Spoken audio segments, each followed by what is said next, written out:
the programs 1 and 2. Good to see you guys.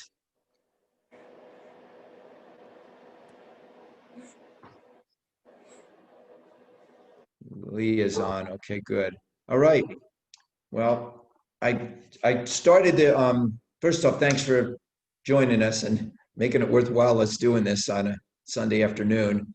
You know, you guys, everyone's got such busy lives these days, so I'm happy to have you here. We just thought it might be a chance to have it be a little more intimate. If you have any questions, well, this is an opportunity. But I started the other group.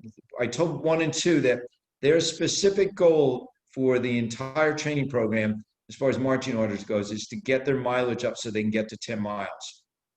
3 and 4, you guys now, you're kind of that gray zone. You're going to get to 10 miles. And so the question becomes, maybe, possibly, do you feel like your pace is improving as you get there? I don't want 1 and 2 even thinking about pace, and I don't necessarily want you guys at this point worrying about it, but 3 and 4, we start to talk about pace a little bit more. And then 5 and 6, many of them have already done the 10 miler in the past. And some of you may have also done the 10 miler in the past, just maybe years since you've done it, or you've fallen off with your training and you're just wanting to kick back, getting started again. But pacing is so, you're going to hear me go over this and over this and over this again. I was telling the other group, I was a little frustrated. I got a text from somebody, a marathoner of mine that I coached this year. And she said she read this article about the Africans, about how they run so slow and how they run so slow for the first part of the run. I was saying, where has she been missing with my over and over and over again talking about the Africans? So I'm going to reiterate that any sport, you want to mimic the best in the world, particularly if they're the best over and over again. You know, it's one thing if somebody's fluky and they're cheating or they're doing something really bizarre and you say, that's a dangerous thing to do. But this philosophy of training at a pace that's slower than your race pace has been around for long before the Africans. Just the Africans have been so dominant in our sport, and they practice it also. So if your pace that you're shooting for, you think for the 10 miler is 9-minute pace, you have no business running your runs at 9-minute pace. You want to be a lot slower. And obviously, your first 4 to 5 minutes are critically the most important. The Africans run about 9 to 10 minute pace for their first 4 to 5 minutes to 10 minutes of their run. And what are they doing there? They're actually stretching. It's a sports specific dynamic stretch. They're loosening their body up. So that reduces the risk of injury, but it also plays into them having a really productive run. So if you want to focus on really being, specific and competitive about your training, slow down for the first 4 to 5 minutes. You will be like the pros. So it's a bell curve. Slowest part's first 4 to 5. Second slowest part is your last 3 to 5 minutes, where you're decelerating and cooling down. And then the middle section's your aerobic heart rate. And determining what that aerobic heart rate is, it's not as challenging as people want to make it. It simply is your ability to stay below 140, 145, somewhere there, definitely below 150 if you can for most of your run, and to be able to talk comfortably. I don't have a heart rate monitor. Well, you have a voice and you can hear yourself breathing, you have ears. So, and if you're not being stubborn, a lot of folks ignore it. They are breathing heavy on their runs and they say, I'm perfectly comfortable. I'm like, you don't sound perfectly comfortable to me. So Leah knows in the training program, when I'm out there every Saturday with the big group, and we have 200 people out there, I stand on the track and I'll close my eyes and I say, I hear someone breathing. Who is it? And obviously I don't want you to hold your breath, and I'm teasing, but that means that I'm hearing someone laboring as they're talking to get their words out. So if there's one thing you can embrace overriding everything, it's that. The other thing we touched upon is, extra credit. If you want to work on something adding to your running regimen, it's cross training, focus in on working on your upper body, on your core. And I don't mean becoming a bodybuilder. I mean getting your sense of strength out of your upper body rather than worrying about your legs. Your legs are going to carry you along. You just don't want to have your legs overworking. That's how you end up with injuries like Achilles and hamstring and iliotibial band and calf. Those come very much from your core being weak. And how do you strengthen it? It's simple. It's, you know, sit-ups, push-ups, planks. We talked about this before, hand weights, balancing, and then of course getting on that foam roller. You should be on that foam roller every single day, rolling your hamstrings, your quads, your calves, very iliotibial band. Do you guys know where your iliotibial band is? That it's, let's see if I can get way over here, but it connects, it starts at your hip and it works its way down to the outside of your knee. It's a thick tissue and it's highly affected by when you get tight. And of course, what makes us tight is sitting. So we're in a constant battle as runners with our bodies. We're constantly tight because we sit so much. I think you've heard me say this before. The demographic of an American runner is, for the most part, educated, affluent, and sitting on their Darien. There very few are working out in the farm on a daily basis, or you know, loading pallets onto a truck. Some are, but most people aren't. So what's wrong with that? Makes us tight. So you have to fight it. And running does not loosen you up. It's not that type of sport. It does other things for you, but not that. So there's a race series we've set up this winter. You do not have to run it live. There'll be virtual options also, but these are teasers to get you ready for the 10 miler. We don't know what the 10 miler is going to look like yet. You know, the virus it's on the move. It's not looking good, but at the same time, the promising news is a vaccine. So we're in this constant race with trying to get out ahead of it. And so who knows what March is going to bring. But in the meantime, we're having these small reserve spot races. And of course, the first one is the New Year's Day 5K, which we, of course, moved to next Saturday because of the weather, because it's out at Foxfield. They're optional. They're an opportunity for you to test yourself a little bit and to stimulate and entertain. That's a big part of it. And they're for enjoyment also. So, but no pressure to do those. So you guys, I'm looking right now, you should have been 4 and 5 miles yesterday. So, and those runs should not be you should not be worrying about pace. You just get them done and get them done feeling comfortable. The second you start worrying and getting hung up about pace, I don't mind you worrying about pace a little bit, but it should be worried in the direction of saying I shouldn't be going too fast because I want to complete it comfortably, but just get them done. So anyway, I throw it out to you if there's questions about your training or something you're confused about. Leah was just telling the other group, they were talking about searching for videos, and we have a whole slew that Leah has sent to you, but I guess people aren't checking their emails. Or Leah, would you want to weigh in on where you posted them? Yeah, I'm sending out another link. I could have sworn that I sent a link out, but it's easier for me to just resend it. So I'm sending a message out to everybody right now. Yeah. So anyway, these are short videos. They're 60 seconds to 2 minutes and 30 seconds, and they're just tips on the little niggly things like sitting that affect us as runners. So it's such a science-oriented sport, and anything that's science-oriented should be exciting to you, not in a boring sense, but it means that you can manage it if you figure out the science. You can beat it. It's not like other sports like basketball and tennis. They're all science-oriented, but there's a lot of inherent talent that's needed to excel at those sports. And I'm not saying you don't need to be talented to be a runner, but every single person I've ever coached, the goal has always been to have you improve personally. I remember having one woman, I'm not going to mention her name because she's pretty well known in the community, but she came to me one time.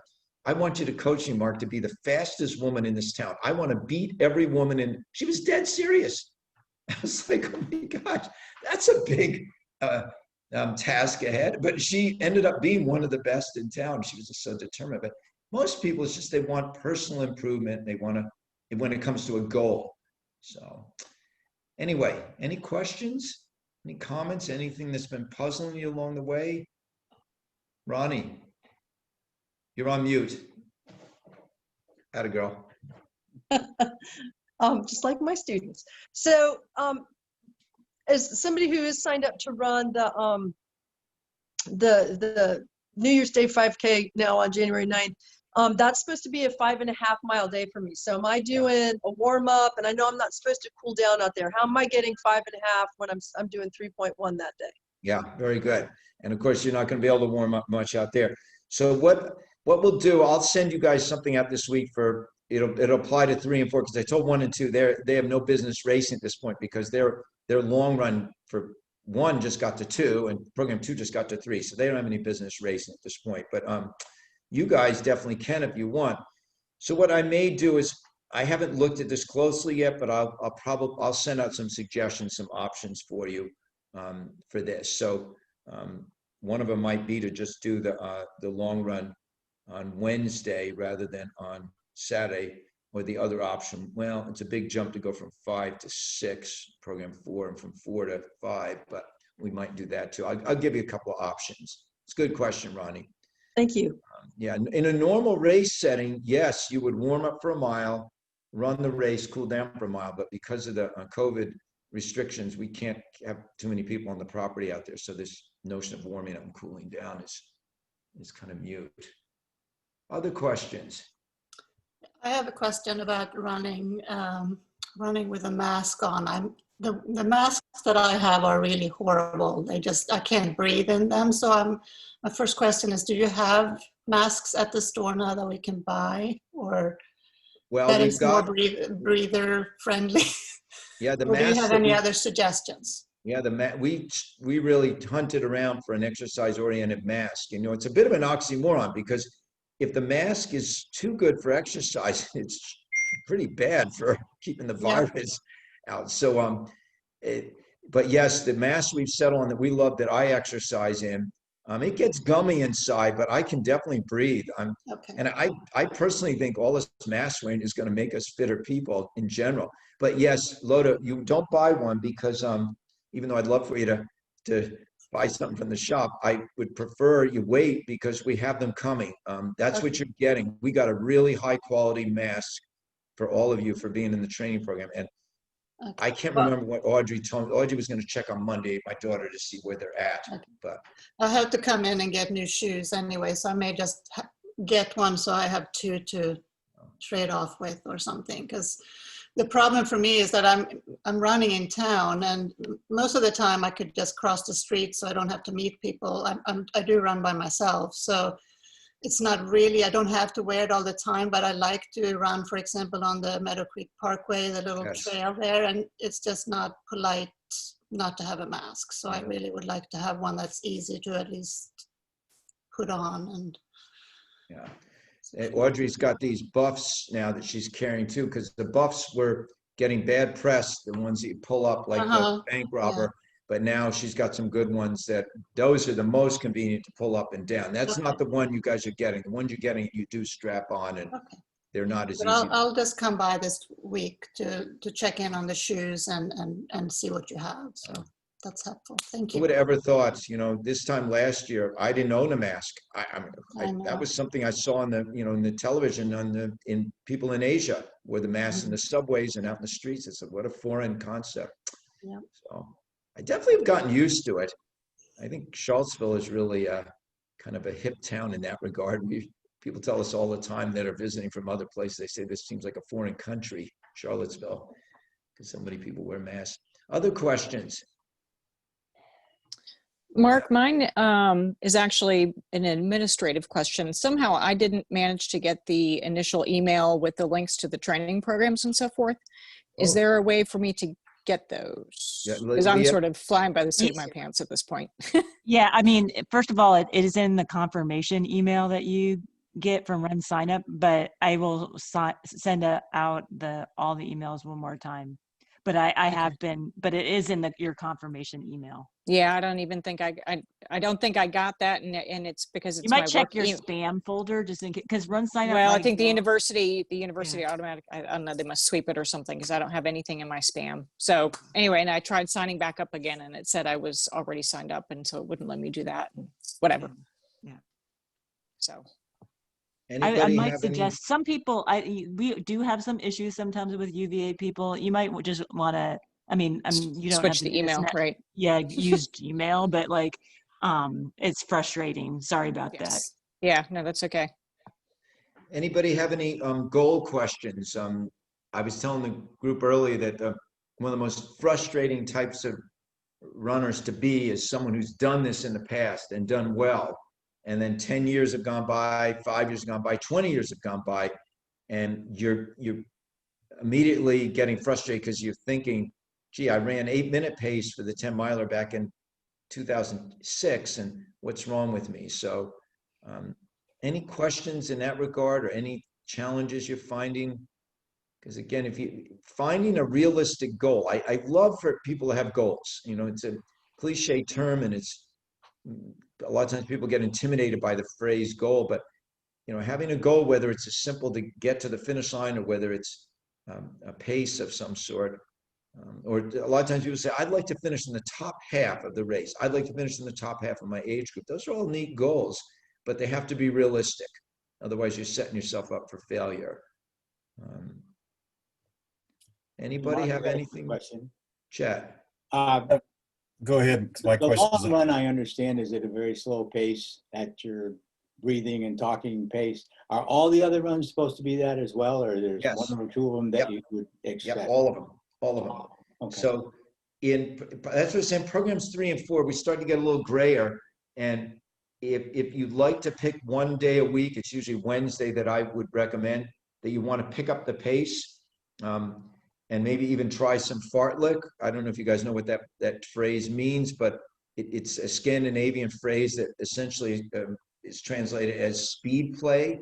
And it's essentially what a soccer player or a lacrosse player does the entire game. They are doing fartlek. They're surging, then jogging, surging, jogging. So that's a really fun and productive way to introduce speed without, you can't fail at it, because the notion is you go hard, or not a sprint, but harder for 30 seconds. Anybody can go harder for 30 seconds, and then you jog at a slow pace to get your breathing back, because you will accelerate your breathing for that 30 seconds hard. You could do that on Wednesdays. I wouldn't have a problem with that. But yes, I really want you to try to, you're going to find, you guys, this is the riddle of, the great riddle of it, is that the more you get yourself doing that conversational pace, aerobic heart rate, on a consistent basis, the fitter you're going to get, and you'll find that aerobic heart rate starts to get faster. There are very few people that start at the beginning of our training program and their aerobic heart rate is 12 minutes and it stays 12 minutes the whole time, without you even working at trying to make it faster. So, but right now, you guys, we're still climbing. So I would prefer you, especially on Saturdays, just to stick to that slower pace. And like I said, pick one day of the week if you want to introduce some speed of sort. Thank you.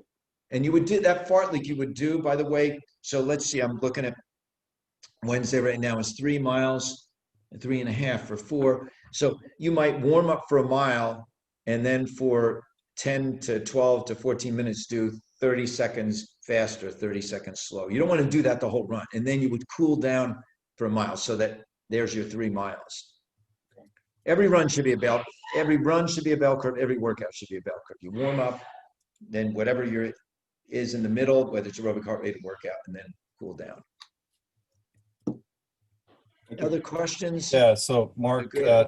on the foam roller every day, when's the best time to do that? Is it better to do it like right after a workout, or several hours after a workout, or in the morning? Or what do you recommend?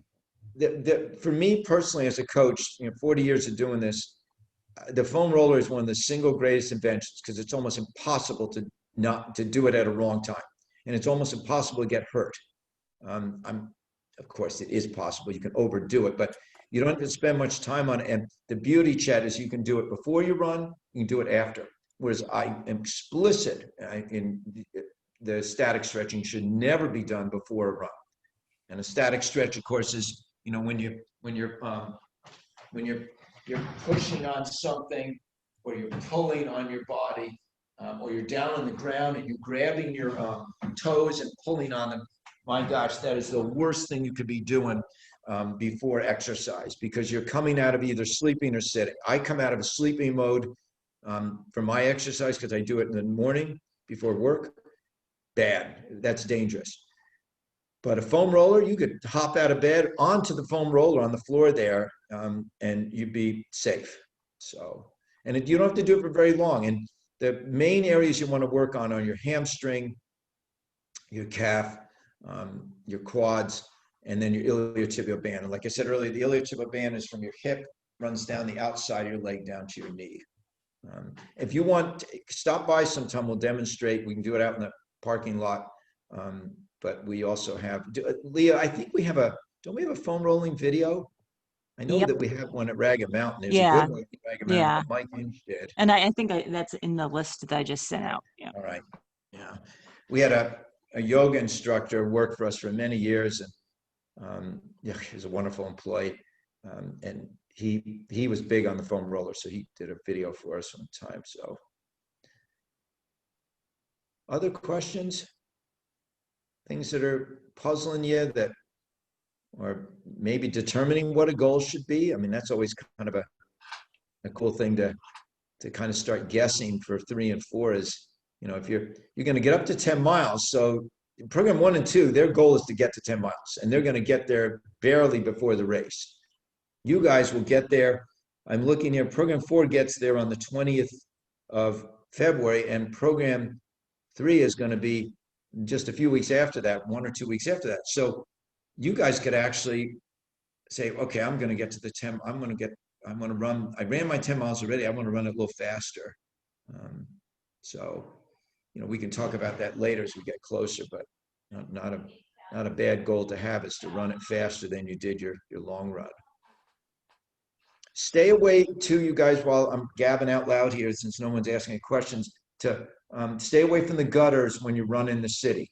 And the gutter is the side of the road. So everyone's afraid of the sidewalks because they're uneven and they're cement, but they're flusher. Most sidewalks are flusher than, you know, most roads are like a football field. They're crowned, and then the water runoff. And that's when you're running against traffic, your left and your right leg are going along like that. And that's really, it's not bad for 2 miles, but you do that for 8 or 10 miles. So you should be trying to switch around either on the sidewalks and getting road.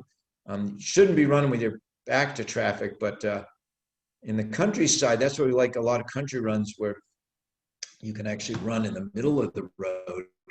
You can't do that in town very easily, except on a Sunday morning. So. I have a quick question. With elevation, if we're running like trails or something, is there anything we want to watch out for doing a long run, or does it make a difference? No, I mean, the thing I just warn people trails is you got to shorten your stride, bend your knees a little bit more, use your arms, not to grab onto things, but have them out as kind of balance, and wear trail shoes. You should be avoiding our trails, especially, I mean, the trails now are really in soggy shape around town because we just don't ever buy a break with the moisture, which is good. We need the moisture, but it doesn't allow them to drive. So, and I just warn people that, you know, trail running is much, it's fun, and it teaches your body a lot of different things as far as balance. It strengthens your feet, but it is so much riskier than running on the road when it comes to slipping and falling and breaking something. So just be careful. But it's very enjoyable. I like the intermediate, to me, is a gravel road. It's does a lot of those things I just described, but it's a little bit safer. But you know, there aren't a ton of gravel roads either. So one of the better trails in town is that one overbound the Ragged Mountain Reservoir. I think the footing over there is really pretty good. The RTF is nice in sections, the Ravenna trails, but it's got also some rough sections. You have to be careful. But yeah, no, Ben, you enjoy away. The only thing I would warn people about is that you don't want to do all your running on trails training for something called the Charlottesville 10-miler road race, because that's a little bit like playing on clay all your life with tennis, and then you get into a tournament and it's on a hard surface and you've never played on clay before. So you do want to get some runs in the road. Anything else? I see we're running out of time here. Yeah, I got a quick question. That you guys are running out of Charlottesville High School on Saturday Yes. mornings. I haven't been there because I don't think I can run that far with a mask on. But do you have maps of that area for the runs out of that area that I could still get? No, we didn't, on purpose, we didn't do that because we were trying to discourage everyone going in the same direction, but I'd be happy to write up a couple. We've had so few people coming out on Saturday. We had 9 this week. It was our record, and we had 3 groups of 3, which was nice. And I'm starting to notice people chattering with each other, and you know, they're definitely running with their masks on. I know that is difficult, but you know, it's the way we have to do it. But yeah, there are routes out of there. The problem with Charlottesville High School is the reason we're starting from over there. Is it Mike? Is that your name? Yes. Mike, the reason we're starting over there was one of the best. It's the UVA track is where we normally start, and it's closed. And so I like people to start with 2 laps on the track to warm up. And the thing is, Charlottesville is horrible. That track is fantastic, but Charlottesville High School, everywhere you go from there, you're going up a hill. So it's not necessarily the most conducive place to getting good long runs. The UVA track is a better location for finding spokes.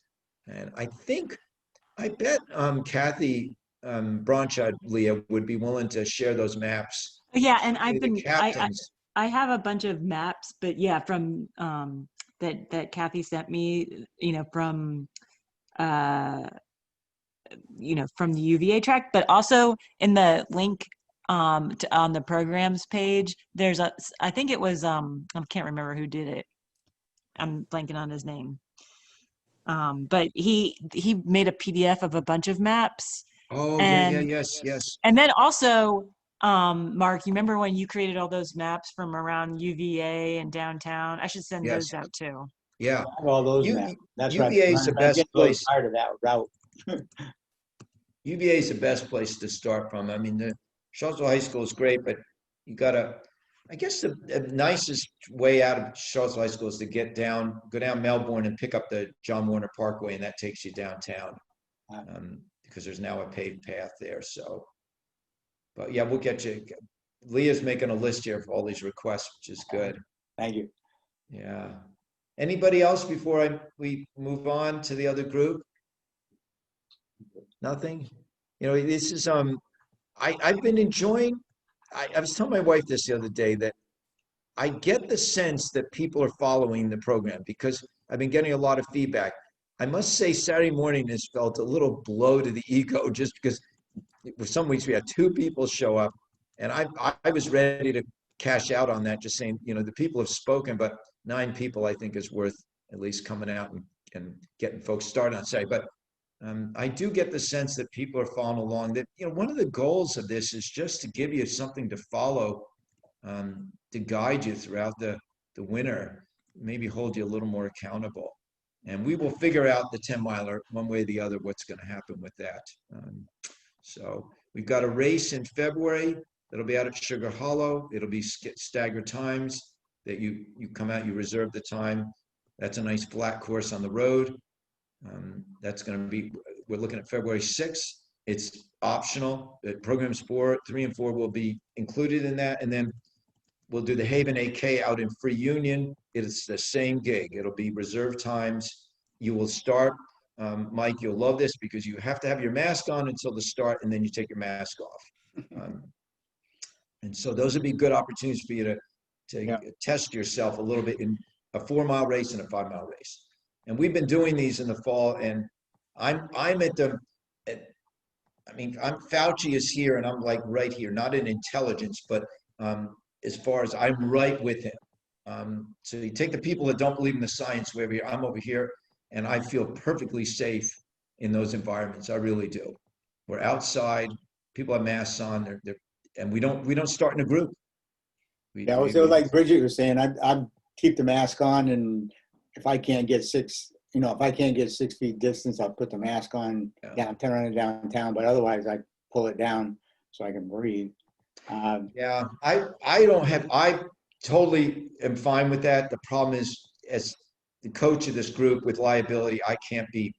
It doesn't work. I have to play the pain in the neck father. So, but yes, you guys running around town without your masks on and then pulling them up when someone goes by, that's what everybody's doing. It's totally fine. Well, on the other side, don't get discouraged, because there's a lot of people that are running, that I see the shirts for the 10 miler out of the UVA track every Saturday morning. And there's a bunch of people, they're all starting at different times and no real groups together, but I'm sure they're following it. Well, I definitely miss it, but at the same time, I'm encouraged to know. And you guys, thanks for coming on today. And you guys know how to get in touch with me. Text me, and then I'll get back with you if you have any personal questions. Okay. All right. Thank you. Mark. So long, everyone. Thanks a lot.